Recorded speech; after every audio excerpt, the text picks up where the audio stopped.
a bit slightly on the back of that, and it's really to share with us what a family office is. Family office is really a private wealth management firm, right, that often serves the high net worth individuals or successful enterprising families, right? It's a dedicated entity that oversees the management of a wealthy family financial and personal affairs. I'm one person that, I've had the experience of managing, a single family office for one of the most prominent families in Nigeria, that owns a financial conglomerate, right? And I've been privileged to sit with a lot of, wealthy individuals who have been very, very intentional, about managing their wealth. And before I stepped out to then set up a multi-family office, I saw that, the single family office that I managed, which is really just focused on one family, really, had access to a lot of, things that should actually be democratized for a lot of people. Now, it takes a level of wealth for you to really be able to aspire to own or to set up a family office, right? Because it can be quite expensive to run, because essentially the family office brings together experts in the wealth management space, the family space, in the estate planning space and business advisory space, brings all of that together, and then they work together to ensure that the wealth of the family continues to grow and is preserved from one generation to the other, and the legacy, the values of the family is also preserved. I know that, you probably have heard names of, wealthy individuals or families in Nigeria, maybe in the 90s, in the 80s, the 70s, for those of us that are that old. And of course, maybe some of us that are not as old. I'm sure you probably have also heard some names, right, of some families that used to be very wealthy, have a lot of money. And then, of course, the patriarch or the matriarch dies, and the family wealth just disintegrates. And that is the end of it, right? We see a lot of these examples in the African continent, and the passion and the mission behind the work that we do at Junior Family Office is to ensure that we're able to help more families, who are able to amass a level of wealth, right, to aspire for that wealth to be able to pass from one generation to the other. And why am I saying this to you? Because I'm sure you probably will be thinking about me and asking, oh, okay, I'm not that wealthy, so why am I listening to, a talk on family office? The question is, do you aspire to be wealthy?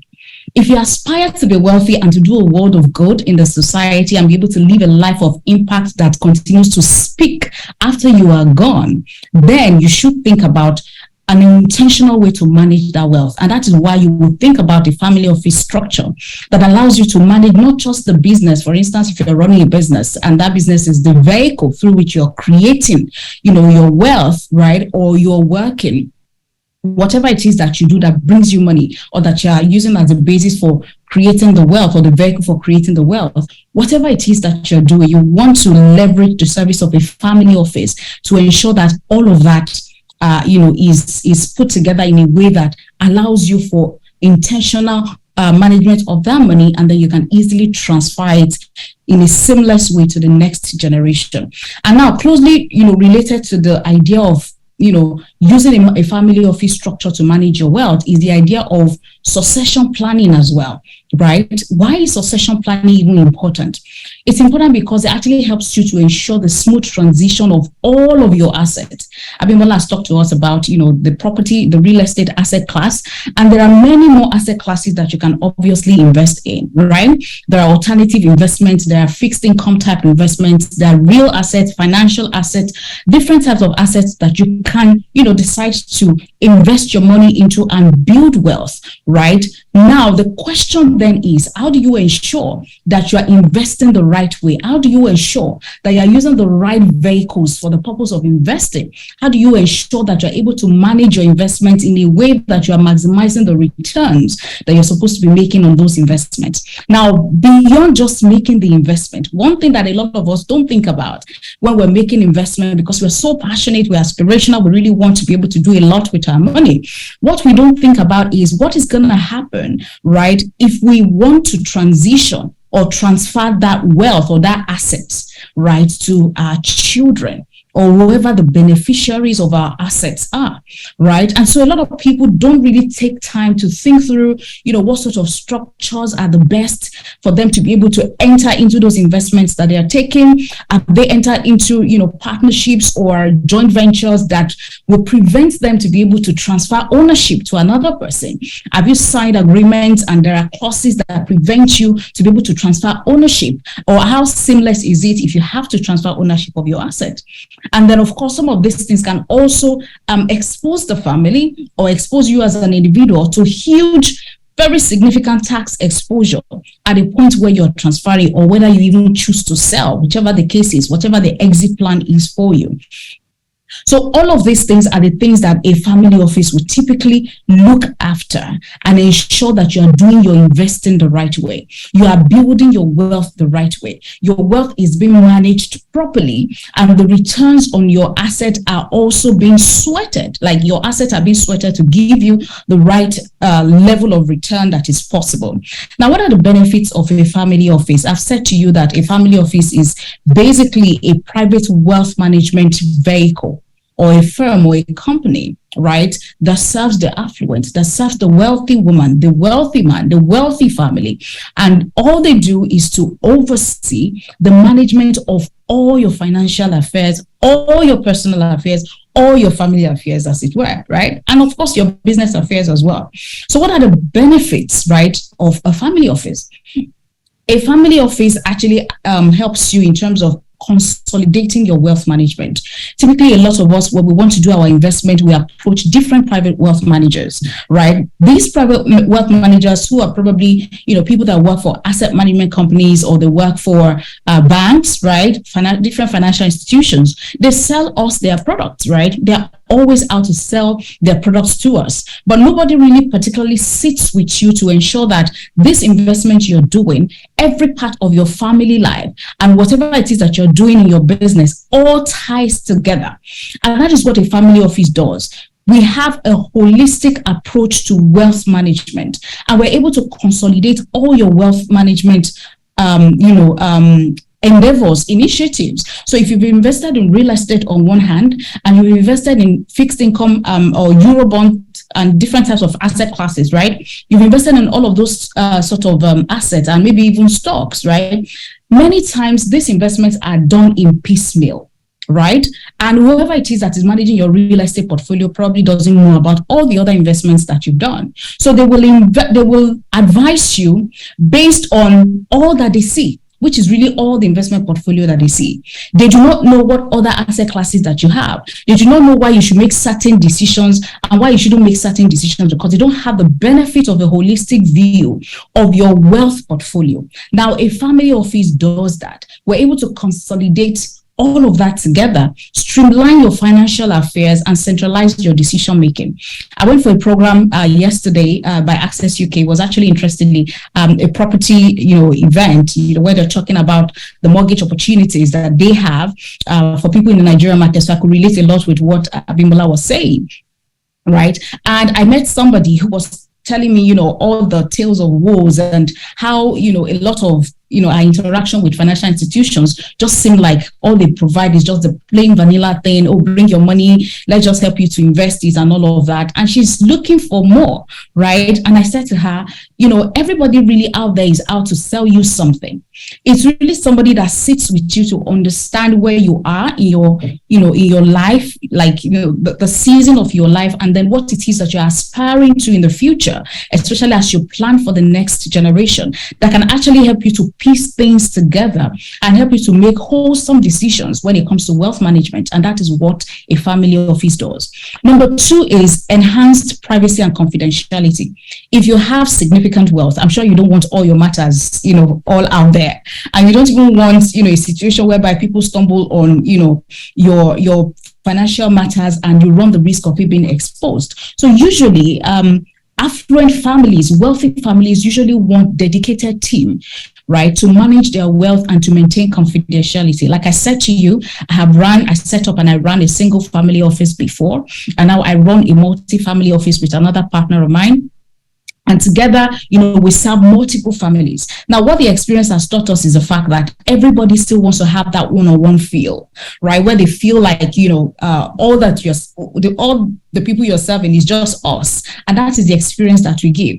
And honestly, what we do is we're able to give, the right amount of attention, and we get invested in your life. So we're not just all about the money that you give us to manage for you. We're invested in your family. We're invested in your children, your wives, your business, everything that you represent, even your philanthropic endeavors are all the things that we're interested in, right? And so we're able to ensure that we provide the right advice for you. But more importantly, your matters, your personal affairs and your financial affairs are, dealt with utmost confidentiality.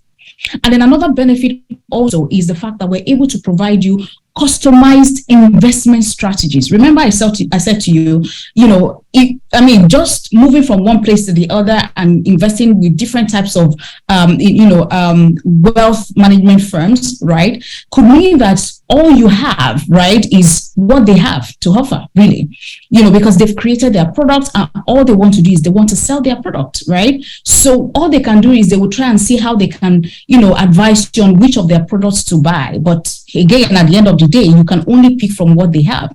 Now, why a family office is different in the way they approach investment management is the fact that they're able to create bespoke investment portfolio that are specific to your family goals and your risk appetite. Right. So we take cognizance of the fact that, this is where you are in your life. Maybe your children are still young, or your children are grown up, and maybe you're middle age or you're old age, or you have, older parents that you're catering to, or maybe there are people that you are also supporting. Different things that are going on in your life are all of the things that we put together, and that helps us to create a wealth plan for you that is customized for you and also to help you achieve your specific goals, right? Now, if I will talk quickly about, the services that a family office provides. Basically, there are really like 4 main areas where the family office, provides service. And I would say it's wealth management, your governance and family dynamics, which is something that has to do with how we, take care of your family and create the family harmony and the right family dynamics to be able to ensure that your wealth, is easily transferred to the next generation. And then, of course, the philanthropy and charitable giving, and lastly, lifestyle management. And I'll take that one after the other. Now, in terms of wealth management, with from wealth planning, in terms of creating a plan that works for you specifically, right? A family office would do that for you, sit with you as a family, as the head of the family, or involving all the other stakeholders within the family. And then we create or craft a very customized wealth plan for you. And then with that wealth plan, we're then able to identify the right asset classes that you should be investing in, right? We want to ask question about, what's the mix of assets that, will ensure that your returns are best maximized, depending on your risk appetite also. Some people are more conservative than others. Some people are more risk averse, and some people can take risk, right? So for somebody that takes a lot of risk, or that is willing to take a lot of risk, there are certain types of investments that we recommend. And then there's this other person who doesn't want to take as much risk. And there are other assets, investments that we also recommend for, that kind of person. Beyond that is also the asset management. Remember, it's not just only financial assets you're investing in. If you're investing in real estate, right, for instance, and you have maybe a huge portfolio of real estate, you definitely need somebody who will oversee your real estate, who will ensure that your assets are verified, who will ensure that all your documentations are in place, who will ensure that all your assets are occupied and you're able to maximize the returns that you're expecting on those real estate investments, who will ensure that every other type of, asset that you have, let's say you've invested in art, you've invested in gold, you've invested in wine, all those very unusual type of assets, you're able to know the value of your asset and even maybe leverage those assets and be able to, get cash out of it, right? There's also the tax planning aspect. It's not just enough for you to invest, your money and, in a bid to create wealth. You also have to think about the tax implication of all the things that you're doing when it comes to your investment, right? You want to ensure that you minimize your tax exposures as much as possible, especially when you're thinking about exiting certain investments, right? You want to think about the best way to actually exit that minimizes your tax, because it's not enough to say, oh, the return on this investment is X amount, but then when you're exiting, you now realize that you have to pay so much tax. And then at the end of the day, the returns that ultimately comes back to you is significantly reduced. So we think about your tax planning. Beyond that, also filing your taxes. Today, everybody is like, global citizens, right? We have citizenship of different countries, and what that means is that we're also investing in all of these different countries. Many of us are investing without really understanding the tax implication of that. We do not have understanding of the tax laws in those jurisdictions. A family office takes time to understand that. We get experts in all of those jurisdictions that advise and give, the right kind of tax advice that ensures that when you do your investment, you don't run the risk of, being exposed to huge tax and losing a lot of whatever returns that you're making on those investments, right? And of course, in terms of compliance as well, we also work with our clients to be able to ensure that they are compliant in terms of their filings. Now, there is the estate planning part. The estate planning really is about how do you ensure a seamless transition of your assets to the next generation. And I already talked about that, a bit earlier. And I think Shalakwe also mentioned it during our own presentation, right, when she was talking about generational wealth. There are different structures, but through which you can plan for your estate, right? There is a family limited partnership. There is the wills, the living will, the trust. There's the irrevocable one and the revocable one. There are different, structures that you. We use foundations, right? Some people use SPVs, holding companies, different vehicles through which you can plan for your estate, right? Or how you want to hold your asset and manage your asset and ultimately be able to transfer it to the next generation. Again, a family office will sit with you, right, together with tax planning experts, estate planning experts, to be able to determine the right structure, the right vehicle that should hold your asset, that makes it easy for you to be able to administer those assets and ultimately be able to distribute the returns. In this part of the world, I think the thing that most of us know when we think about planning for, the afterlife is, go put up a will or go write a will. But I did say that, we have limited understanding of how to even use a will. And I think it's the undoing of a lot of wealthy African families, because when you do a will, the only thing that you do with the will is that you use it to appropriate your assets amongst the beneficiaries, the children or the people that you want them to benefit, right? And so with that, when your assets are distributed, as you have rightly said in your will, what it does is that it doesn't give room for continuity. So let's say you've invested in a series of businesses, right?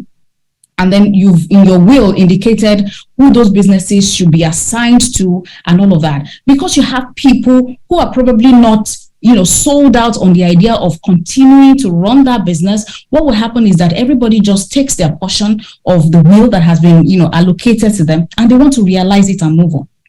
So many times you hear about families that are very, that are doing very well, they're very wealthy, they made a lot of impact, they were very influential at some point. But when the matriarch or the patriarch dies, the children just want to realize the asset. You see them selling down all the real estate portfolio because they're not even ready. They're not interested in what keeps the assets together and allows the asset to continue to exist together, while the benefit from the returns or the distribution that comes from the returns that are generated on those assets. And that is why we will sit down and explain to you what it takes, right, for you to be able to hold your asset together. You don't necessarily have to distribute it in a way that will disintegrate your asset. The asset could be put together in a way that it continues, to generate returns, and then the family can benefit from the distribution of those returns. Do you see what I mean? That is why you will see families, in Asia, in Europe, places where family offices, have been in existence and are quite prominent, right? You will see families who are still running family businesses and they're in their 9th generation.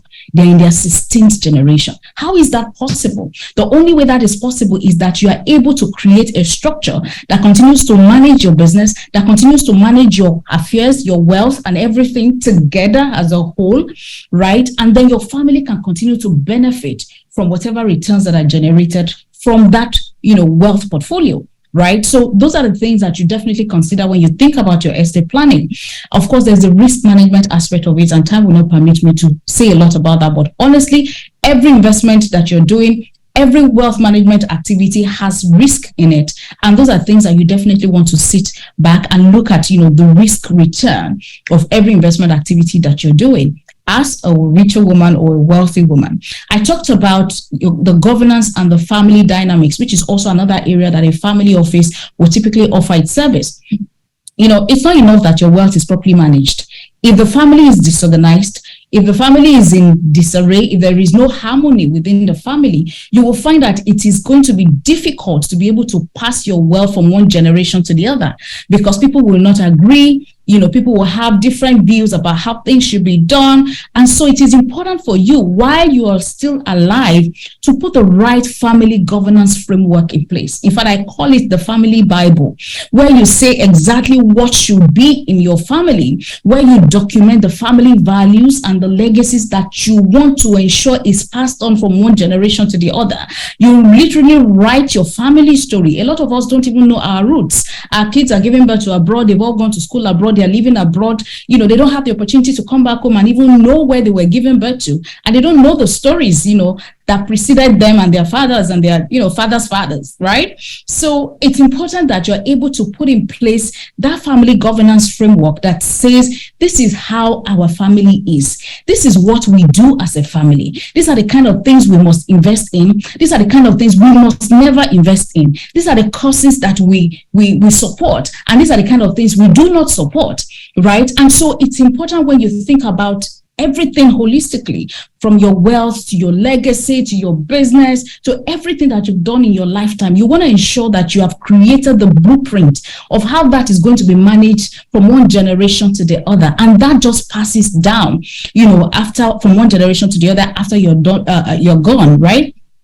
Now, another thing when it comes to your family governance is about instituting a family council. A family council, for instance, is like the board members within your family. They are the ones that make decisions when it comes to the family, especially if the family has a business, right? And so they make the decisions that relate to the family business, and they determine how the business is going to grow and continues to scale, and all the different things that the business will do, whether they will merge, whether they will acquire another business, whether they will diversify, whether they will move to another geographical location, whatever it is that the business is supposed to do.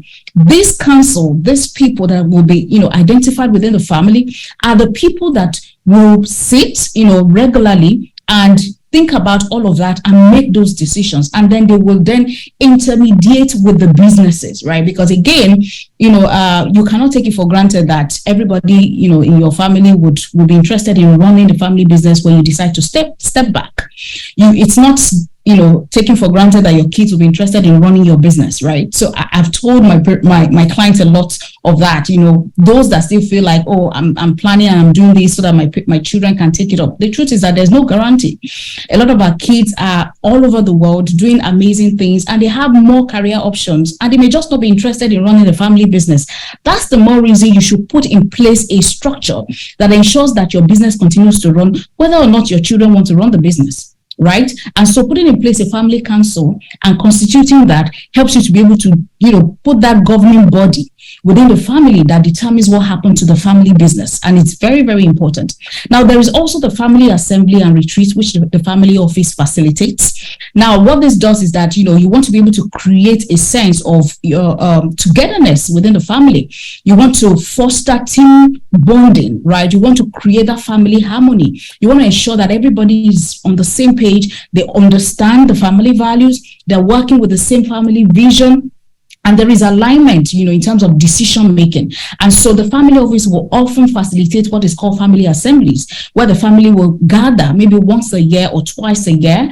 And then, they will discuss everything that pertains to the family, that pertains to the family wealth, the family business, and everything really that everybody should be aware of. And then, of course, it's usually a very fun and relaxed, engaging activity or set of activities that just helps to foster that family harmony.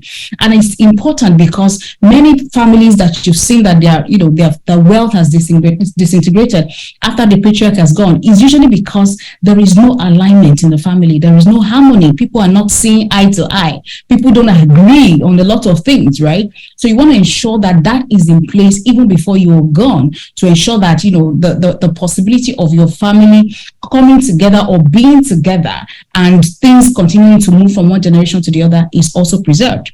There's also the training and education planning, which the family office also does. There is nothing that guarantees that your wealth is going to be generational if your next generation is not prepared for it. There is a sense of responsibility that your successors must have, right, on what it takes to be responsible owners and people that can really manage wealth. A lot of us, our kids don't even know how much the family has in terms of wealth. And so all of a sudden, if the patriarch dies and they realize, oh my God, daddy and mommy are worth X billion dollars, right? They just feel like, okay, let me just put up my legs right now. Let's just be spending this money. I don't even need to work again, right? So you have to consciously and intentionally prepare them for the reality of managing wealth, for the responsibility that comes with wealth ownership, and ensuring that that wealth does not go down, in their time, right? But that they're able to continue to build that wealth and increase it from one generation to the next. And so training and education, when I say training and education, I don't mean sending them to uni, to do MBA. It's those very practical trainings and education that you must give them that help them to be able to, be very well grounded. Somebody, your children should understand how to read a financial statement. You must school them on what it takes to be on the board of the company, right? Those are lessons you will teach them during your lifetime. So they can actually practice being on the board and making decisions and observe and see how these things are done. That's practical education that you should have. And you definitely have to school them in financial literacy so that they can make the best decisions, on behalf of the family. And then, of course, there's conflict resolution and all of that. Of course, there's also lifestyle management. And then your philanthropy as well. You have a foundation. You have a means by which you want to give back to the society. Every wealthy person, and as a richer woman, I dare say, listening to Akio earlier, she was saying, as you aspire to creating wealth and building wealth, you should also have a platform or a structure around, how you do impact investing or how you give back to the society. That is something the family office will also sit with you to do. And then, of course, if I can talk quickly about succession planning. Succession planning basically is how you plan for the next generation to take over. It's as simple as that. I know there are more techie, definitions of succession planning, but it's as simple as that. It's how you identify the right successor within the business and also within the family who is going to take the reign of leadership within the business and within the family. And there is a 6-step approach that we often use, right, in our family office. Number one is the assessment, where you're evaluating the family members' interests, their capabilities, their aspirations. You're identifying the key roles within the family or the family business and determining the future leadership roles, right? Number two is the vision and the values. You need to establish a shared vision for the family's wealth and the legacy. What is the wealth of the family supposed to be meant for? Why are we building wealth? What is the purpose? What's the objective, right? And then, of course, you need to define the family values, your mission statement, your long-term objectives, and then the education and preparation that I talked about earlier. You need to talk about, the leadership transition, the transition plan to actually pass on this leadership role. I've talked about estate planning and of course the continuity and governance, which is where you have to then set up like your family constitution or the family council to be able to manage that. Now, what are the challenges that we've often seen when we talk about succession planning? Number one is the emotional dynamics and family conflict. I can say to you that, a lot of decisions around wealth are usually marred with high emotion, because you're trying to balance personal interest, personal relationship with business decisions. So that is something that you definitely want to think of how you want to navigate. Also, being able to identify capable successors. Now, the best successor is not the first child, because the first child may just not have the capability, right? So you want to ensure that the next generation has the necessary skills and the experience. And then the last thing is also how you're able to balance fairness and meritocracy. Right, those are typically challenges that we see, but we often work with clients to ensure that they're able to navigate through that. What are the best practices when we talk about succession planning? Number one, start early. Start early. Begin your succession planning process well in advance to when you're going to need it. Then seek professional advice. Engage experienced advisors, your lawyers, your accountant, your family business consultant, your wealth advisors. Engage them early to be able to ensure that they give you the right professional advice. And of course, maintain open communication. You have to foster transparent and frequent communication among the family members. Nobody should feel like somebody is, preferred to the other. And so I just feel like if you do those, if you start with that, you are able to get your business and your family and, everything around your wealth on the path for you to be able to intentionally transfer it to the next generation.